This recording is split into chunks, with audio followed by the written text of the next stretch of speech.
27 अगस्त 2003 कश्मीर घाटी छावनी में तब्दील हो चुकी थी।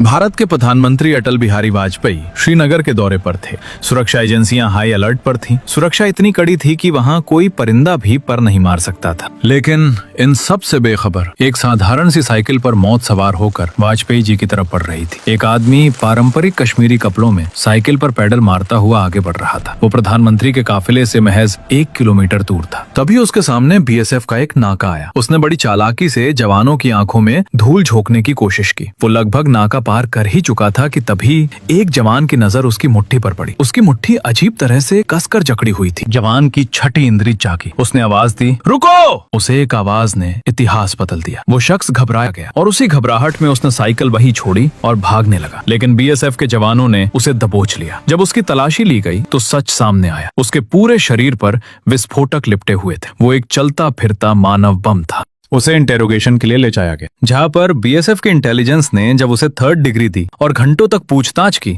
तो आखिरकार उसका सब्र टूट गया। दर्द और डर के मारे उसने वो राज अगल दिया जिसने एजेंसियों की नींद उड़ा दी। उसने कहा, मुझे गाजी बाबा ने भेजा है।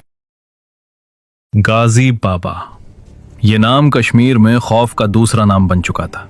जैश ए मोहम्मद का कमांडर और 2001 में भारतीय संसद पर हुए हमले का मास्टरमाइंड। पाकिस्तान के बहावलपुर से आया यह आतंकी इतना क्रूर था कि 1990 के दशक में उसने कश्मीरी पंडितों का नरसंहार किया। 2001 में विधानसभा पर हमला हो या अमरनाथ यात्रियों की हत्या, हर लाश पर गाजी बाबा के दस्तखत थे। ये वही गाजी बाबा था जिसने मसूद अजहर को छुड़ाने के लिए कंधार विमान हाईजैक की साजिश रची थी। ये सिर्फ एक आतंकी नहीं बल्कि पाकिस्तान की खुफिया एजेंसी आईएसआई का कश्मीर में सबसे बड़ा मोहरा था।